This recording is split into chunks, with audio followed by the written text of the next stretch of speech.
Upstairs at Froelich, show 213, reel 1. Hi, I'm Chucky, want to play?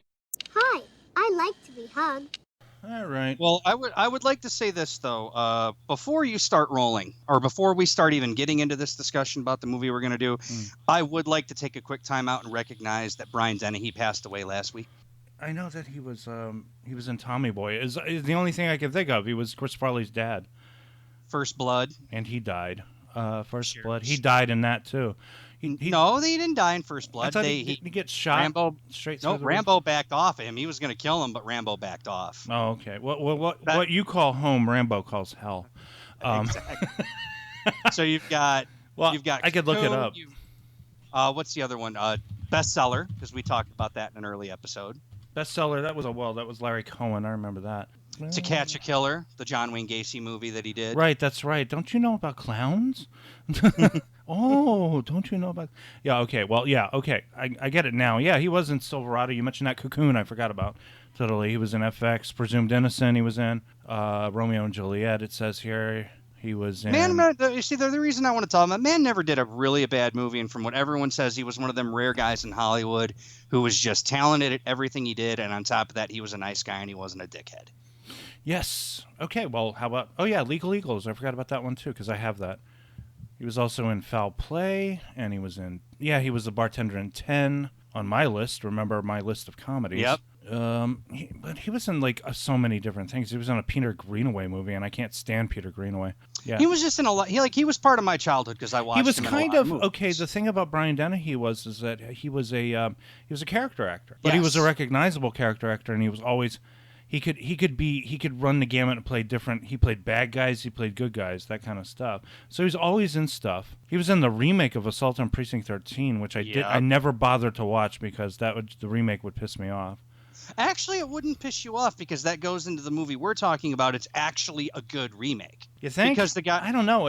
How could you improve upon? I mean, Assault on Precinct 13, the original was a John Carpenter movie, you know. It is, but everybody's remaking everything these days, and this one fortunately came out during the whole remake boom or before it, and I enjoyed it. I mean, I'm not going to go out there and say, "Oh my God, it's the greatest fucking movie ever," and of course the original's still better by contrast. But as far as remakes go, it's good. Yeah.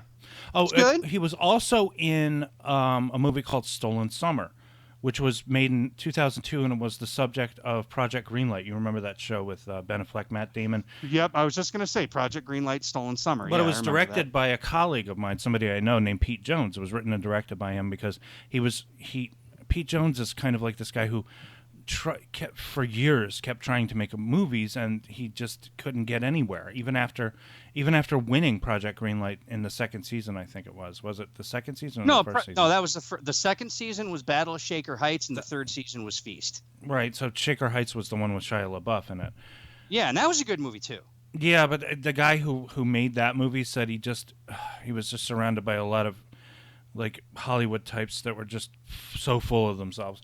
But Pete Jones had this opportunity, and he actually wins Project Greenlight, and then he tries to get another movie made, and it's like he's up against all these walls. They didn't, it's like they gave him such a hard time trying to make this movie.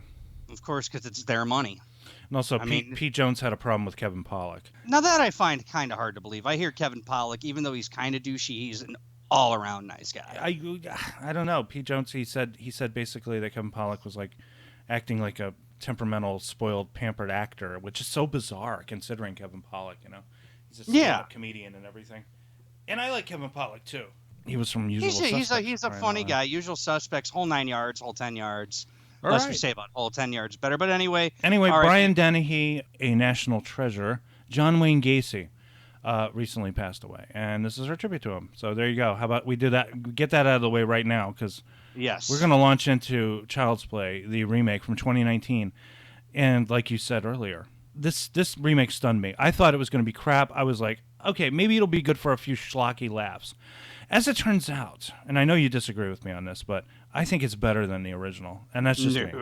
I do. I said it was good. I liked it a lot. I put it on my I kind of sort of also ran. I'm just saying the movie surprised me. I enjoyed it a lot. But do I think it's better than the original? Of course not. I do. The original disappointed me because it was a little too... I think maybe the problem that I had was that the original took itself too seriously. This one doesn't. You know? You see, that's why I like the original, because that one was the only one that really took itself seriously. But then every other Child's Play movie after that did not take itself seriously. Right, okay. Child's Play had spawned how many? 6 movies? 7? Yeah, you got 2, 3, Bride of Chucky, Seed of Chucky, which was fucking dog shit, Curse of Chucky, and then Cult of Chucky, which were 2 really good movies. Curse and Cult were really good. Cult was really good because I reviewed it for Second Union last Halloween, and I was expecting Cult of Chucky to be crap because they the movies just got progressively worse because they got campier and campier. Yeah, they just got worse. And then that's what I liked what Don Mancini did, because other than this remake, Don Mancini took care of like the whole entire thing. This was his baby from day one. And he even admitted that Seed of Chucky was a bad idea. I shouldn't have done it. And then he started his Well, then you do it. I mean, you do it because they just keep paying you and they keep asking you to do it. You don't continue to do it because you see like an incredible opportunity to tell stories about a homicidal doll. Right. Which is just, I mean, like everything that's horror, everything that was ever horror, and this goes back to Twilight Zone and Friday the 13th, the series. Anything you do about a doll, it's always going to be more, and fucking what, the Annabelle series too, right? I don't even want to watch those. They're out there. I'll get to them eventually, but you know what it's about. I know. It's about a doll that kills people, right? And there's a kid, and there's obviously a relationship between the doll and the kid. The kid realizes the doll's no good. The kid tries to talk to their parents or any adult authority figure, and they never believe them. And by that time, it's too late. The doll has murdered everyone, you know? You see, that's the thing about the first one. All those tropes were there, but it was done so tastefully. The thing about it is Tom Holland had followed up Child's Play, or he had followed up Fright Night with Child's Play, and Fright Night is one of the great horror movies. I mean, it isn't just this thing. It's not just this thing about something like a murderous doll. It's about a vampire that moves in next door, and it's kind of got maybe like a Rear Window feeling to it because only this kid is aware of this, and he gets Rodney McDowall, who plays like this horror movie host, to help him, you know, and it's just wonderful. I mean, it's just a fantastic movie. So he follows that up with Child's Play, which is, it seems really kind of beneath him in that way. You see, that's your opinion. That's my opinion. I mean, my whole thing with Child's Play is this: the strength of a movie like that is going to lie on your child actor. That is going to make or break your movie. Alex Vincent was so good at 6 years old. This kid was so amazing as Andy Barclay. This kid did things that kids wish they could do, because he actually acted like a 6-year-old kid. You know, the worst example is Jake Lloyd, Star Wars Episode 1. Are you an angel? Are you an angel? Yippee! You know, okay, right there is your worst fucking example. That is a role that will break your fucking movie. Okay. It'll break your heart too. It'll absolutely break your heart. Alex Vincent nailed it on his first time out. I mean, luckily he's quietly stayed in Hollywood over the years, but he never overexposed himself. Yeah, he made came his back. money. They brought him back for the sequels for Curse of Chucky and Cult of Chucky, and I mean, Cult of Chucky was really impressive because it was crazy people running around in an insane asylum, and Chucky running around this insane asylum because he's part of some weird conspiracy by the doctor there. He's looking at these crazy people going, Jesus, you're crazy. I love it. He's like, when I'm done here, I'm coming back for you.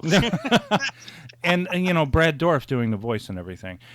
I think there's something, I mean, I think also, I was talking to my wife about this because we both watched the movie together, and I was like, I think this works for me more because it's a disgruntled factory worker that turns him murderous or something, right?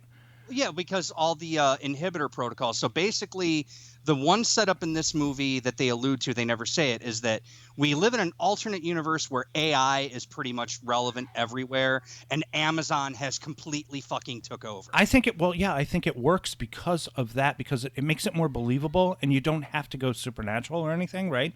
We already have Siri, right? We already have Alexa. So we already have these. What is with all the yelling? I'm trying to talk here. What are you doing? I'm going to be like Dennis Hopper and Blue Velvet. I can hear your fucking radio, you stupid shit.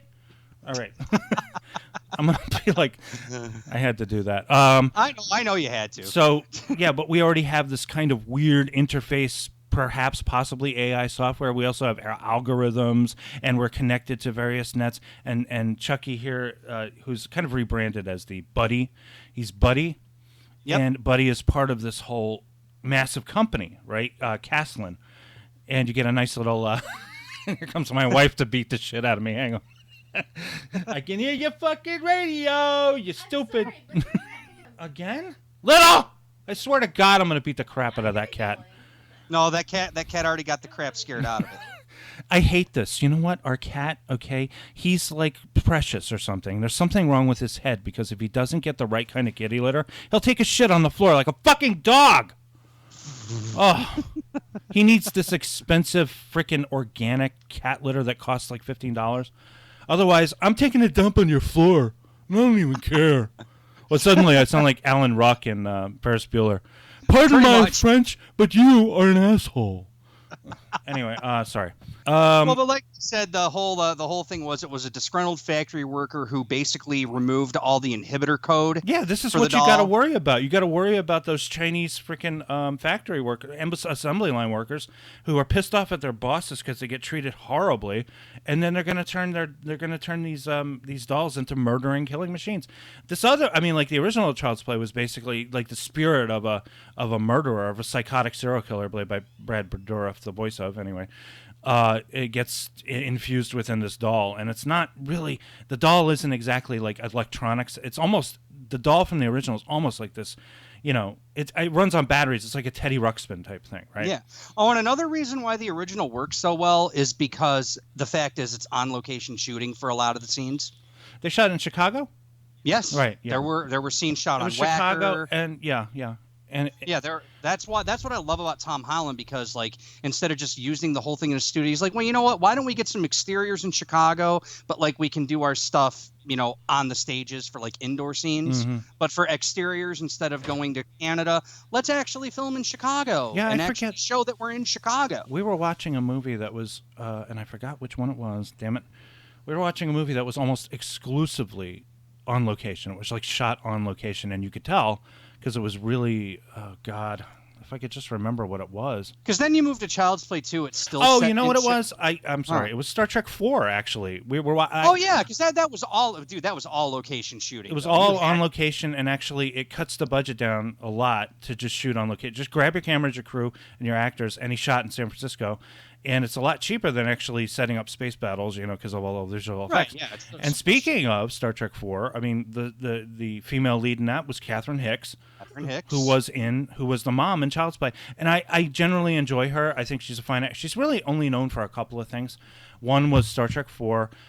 One was Child's Play the year after, and then she was in Seventh Heaven with Stephen Collins on the WB. Yeah, which was kind of redundant if you think about it, because you know who she who she married, right? No. Kevin Yeager, the actual puppeteer of Chucky. Oh, really? Oh, in real life, she actually married the. She met Kevin Yeager on set for Child's Play 1. So wait, I don't understand. Was he flirting with her with Chucky, and she just fell in love with him? I have no idea. That's such a bizarre thing. He's like, but here's your kicker: they've been married 30 years. Oh, they've been married. Oh, that's lovely. That's wonderful. But it's fun. But it's funny if you think about it, because she plays this Christian wife character. But then you look at the facts surrounding her. Number one, she's married to a deviant who fucking basically kills people for a living every day.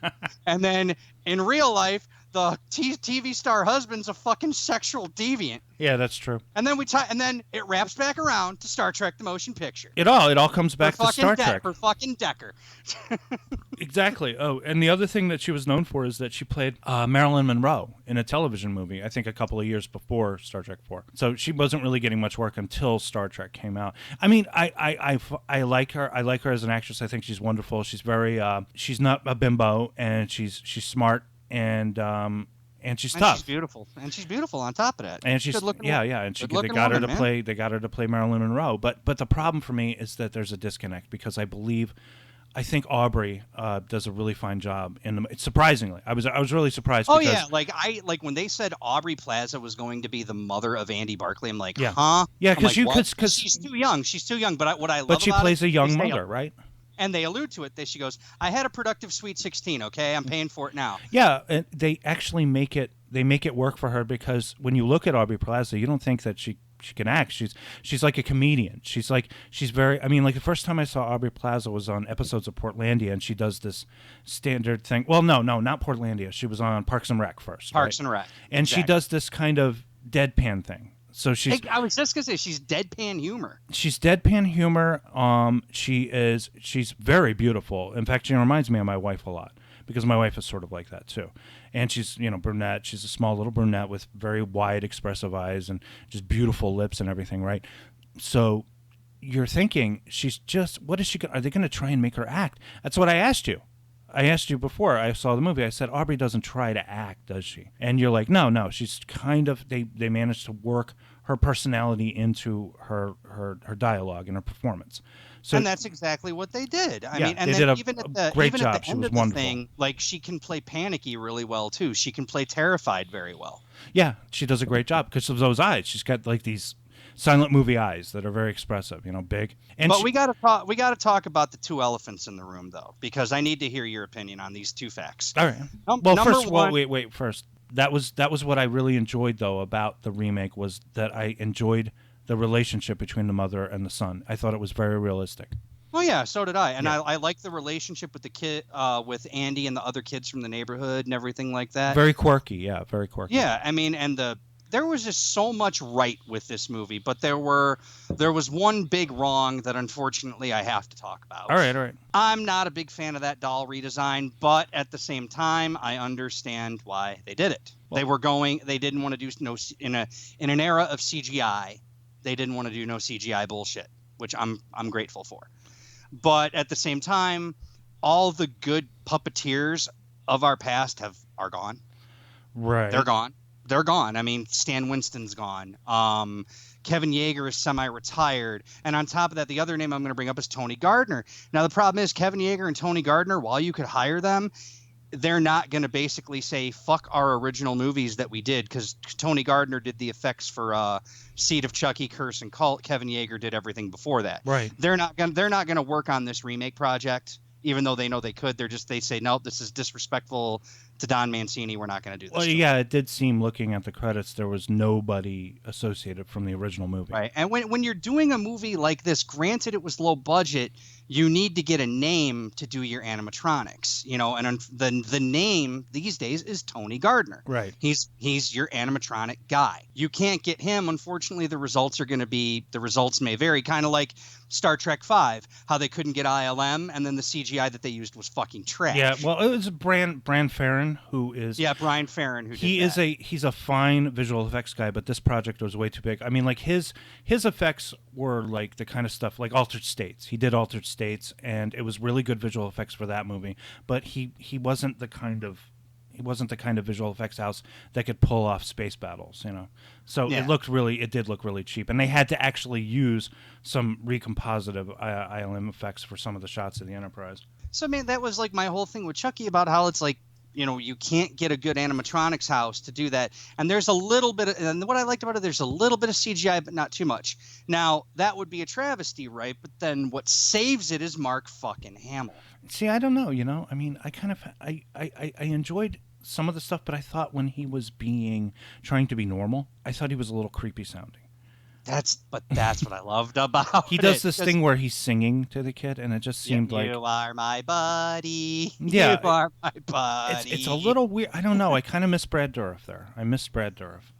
But you know what, dude? When they made the announcement, it was last year, who Chucky was going to be, I was like... And you saw it on my Facebook page. I was like, okay, I have faith in this project now. It seem like it was a little bit like cashing in. Like bringing Mark Hamill in to do the voice to cash in on his resurgence due to the Star Wars movies or something. Well, but then you see, I don't look at it like that. I look at it as the man is a very talented voice actor. He is. He was the Joker in the Batman cartoon show, and he was one of the more memorable characters. I mean, dude, he's still doing voice acting, and then when you find out one of the most, basically the premier voice actor of our generation is doing Chucky, and it's like, yeah, okay, sign me up, I'm there, because it's going to be good. And everyone basically said, anybody who didn't like the movie, they always say, Mark Hamill was the high spot. Mark Hamill made an appearance in the Jay and Silent Bob Strike Back movie, and I was just laughing my ass off because of this dialogue that Kevin Smith deliberately wrote, because he knew he was writing it for Mark Hamill. So he was writing this just stuff that you would never hear Mark Hamill say ever. Exactly. It's so funny. That's because he's very straight-laced. Mark Hamill is a very he's kind of a goody two-shoes type. It's like, Chaka, call Dawson off, will you? It's just funny, but I did miss Brad. You know, I gotta say, I mean, like for the later movies, the Chucky movies, his daughter is fantastic. She's a great actress. She looks a lot like Brad too, just a feminized version of him. That kind of took me out of the cult just a little bit. Okay, I cannot escape the fact that Fiona Dourif looks like her father. I can't escape that. Yeah. But basically, at the end of Cult of Chucky, when Chucky takes over her body, oh my God, does she act like her dad? Well, I mean, like, you know, he's around the house all the time when you're growing up, you know. It's you just can't help. so. I mean, my daughter looks a lot like me. I mean, I felt like if you cut my daughter's hair short and dyed it black, that's what I would have looked like as a little boy. Pretty much. Oh, so many good redeeming factors of this remake. But I mean, it had its issues. It had a couple of issues, but luckily, you know, there weren't too many to say it was a horrible, horrible movie. I mean, you loved every bit of it. I loved it. It was surprising to me because it was so well made. It was so well made. They could have phoned this thing in. It could have been a piece of shit. And nobody would have cared. It could have been, and I thought it was honestly going to be. But I think as soon as it starts getting campy, the series, like when you have Jennifer Tilly playing the girl doll, and then them having sex, that kind of stuff, I don't know. I feel like it's really cheapens it, you know. And we're talking about a movie franchise about a killing doll, and that cheapens it for me, you know. Yeah, but they had to go. I mean, back in those days, they had to go into a new direction because, like, the third one kind of flopped. Scream had hit like in '96, I want to say. Scream hit '96, and all of a sudden, it was all about meta. And all the posters, the posters, because I'm going to put the posters up of the previous movies, and you can see that the posters are kind of basically parodies of horror movies of the time, you know? Yeah, and even the Bride of Chucky poster, it parodies Scream dead on, and on top of that, the movie is like super fucking meta, just like Scream is, you know. Yeah. And Don Mancini, he cashed on it. Luckily, he cashed in because the movie made money. It did very well. It's a whole bunch of in jokes, yeah. Yeah, it outgrossed part 4, but then he took it way too fucking far with Seed of Chucky. He took it way too damn far. Yeah. That is like the least of every Chucky movie. That movie is fucking terrible. But the Seed of Chucky, right? Yeah, that poster is a parody of Michelangelo's Creation of Adam poster. Yeah, which is like what? And then the next one after that, Curse of Chucky, is I believe the parody. It's a parody of Halloween, of the Halloween poster, one of the Halloween movie posters. Oh yeah. It has like where Michael Myers is leering behind a door. They have Chucky there instead. My whole issue with any of the newer Chucky movies has always been Tony Gardner, because I mean, while I do respect the man's work, I don't think he does Chucky well enough. I don't like the look of Chucky since he changed it up. Mm-hmm. I mean, I'm sorry, Kevin Yeager and David Kirshner's design, that's the design you should stick to. And then Tony did his own thing for like the last 3, and I just don't like it because the doll just looks different. It's not as fluid. I don't know what the hell it is. But the blood and guts, he does very good blood and guts work. I'll give him that. Mm-hmm. Just animatronics, when it comes to Chucky, nah, I'm good. It's really fun. Have you noticed, though, in horror movies and in even action movies of this day and age, you don't see as much blood anymore. It's like, and whatever blood you see, it doesn't look real. And because it's too much of a reliance on CGI. I guess that's what it is. We were looking at a movie from... I remember when we watched Total Recall, and there was like blood everywhere in that movie, and it's like real... primary red blood, and it's really kind of gory and graphic. Everything about it, and it's over the top, and it's graphic. And you see, that was done by Rob Bottin. Yeah, and Rob Bottin, dude, the king of splatter, man. I don't care what anybody says. Fucker did the thing. He is the king of splatter. Yeah, so it's a lot. And but it goes back to all these good guys are retired, man. They're done. They don't want to do it anymore. They're done, and a lot of them get disillusioned. Like I was watching, I think I was watching Rick Baker when he was interviewed by Joe Rogan on Joe Rogan's podcast, and he was talking about the reason he left Wolfman movie is because they didn't want to do the makeup effects anymore. They wanted to do CGI from now on, and he figured that was like his cue to retire from the business based on that. And then you had poor guys like John Carl Buechler, who basically died broke. Yeah. You know, who did some of their best shit in the 80s and 90s, man. They went broke. Like another name that no one tells you. Now, Tom Savini, he went off and did his own fucking thing. Good for him. I'm talking about like the lesser known guys like Steve Johnson, XFX. I don't even know what the hell happened to him. Screaming Mad George, I don't know what the hell happened to him. That's K&B too. Now you see, that's the only one that's still around, and that was the one that should have probably done the Chucky design for the new movie, but they didn't do it. I don't know this other company that did it, Masters Effects. I have no idea who that is. Who runs it? Anyway, I have no idea who runs that studio. There's not even a link in the Wikipedia. It just says it took 6 weeks to prepare and assemble 7 practical animatronic puppets with interchangeable arms and heads, and that's really. Oh, and then this other company called Pixelmondo did some CGI for it too. Which I never heard of them well, either. At least, okay, what they did at least was they did at least the sensible thing of building practical models and then scoring with them in the computer. A lot of times you'll see that they don't even do that for a lot of things. They just build everything completely inside the computer, and it looks fake as fuck, you know? Yeah, exactly. I mean, at the end of the day, I'm happy with the finished product. I mean, there wasn't an over-reliance on CGI. There was some, but there wasn't an over-reliance on it. They tried to go as practical as they could. Mm-hmm. I mean, I honestly think if that doll would have looked a lot better, you know, maybe I would be praising it a lot more like you are, but I can't get past the doll. I think it looks stupid. And that's because of just no experience with animatronics. Well, I think I enjoyed the movie because the characters were kind of already had setbacks. She didn't really make any money, right? And she's young. Right. She works in a retail store. She basically gets this as a gift or a return. So instead of actually returning the defective Chucky guy back to the manufacturer where they would destroy it anyway, she just takes it and has somebody look at it. She bribes the one the dock worker and basically says, "Hey, I know about the affair you're having. Okay, you can take the doll." You know, and then what was the other thing? Oh, there was another thing I liked. I just lost my train of thought, but go ahead. I didn't like well, I mean, like she has like a boyfriend who's married, and yeah, that's where I was going to talk to. It's like, yeah, that's what I was going to say. Like she's screwing a guy who's married. So she's not terribly bright either. No, you know? No. So she's it's like a real person. I mean, like these people were actually, they seemed like real people. Her kid has a hearing problem, you know. So they have setbacks, they have problems, they're barely getting by. And something about that rung true with me, because that's how it kind of was with my mom. I mean, it was just me and my mom. I had no dad. She had no money. And it was, you know, to find the latest hot toy out there that's trending all over the place would have cost an arm and a leg, you know? Believe me, I'm not going to say I know that feeling, but I know plenty of people who went through that. My wife being one of them, because she grew up the same way. Yeah, you grew up poor. No dad, just her and her mom. I mean, they weren't poor by any means, but they lived within their means. You know what I'm saying? Yeah. You know, like they lived in a. And you know she's not making any money, this one. I mean, if you work in retail, you really don't make that much money. No, you certainly don't make enough to be able to afford the rent, you know, unless you're working overtime constantly, which she probably is. Therefore, she doesn't have enough time with her kid, and her kid can be lonely enough to have a friend named Buddy. Yeah, the whole name how he got Chucky was an accident. Because remember, he was going to give him a name which I can't remember, and he goes, "Okay, Chucky." Yeah. No, I didn't say okay, Chucky. It's Chucky. It's Chucky from now on. Call me Chucky. And then he's like, "It's like, hi, what's your name? Andy. Sup? Hi, Andy. Sup?" I can't be chill. If my kids hear me talking about this, you're gonna be like, "Dad, are you talking about Child's Play?" Because they're gonna be like, "Dad, I want to watch Child's Play." I thought it might be too intense for Regan, so. Whatever, man. You got to desensitize him. I thought it would be too intense for her, but I'm beginning to realize I was wrong. She probably could have watched the movie and really enjoyed it.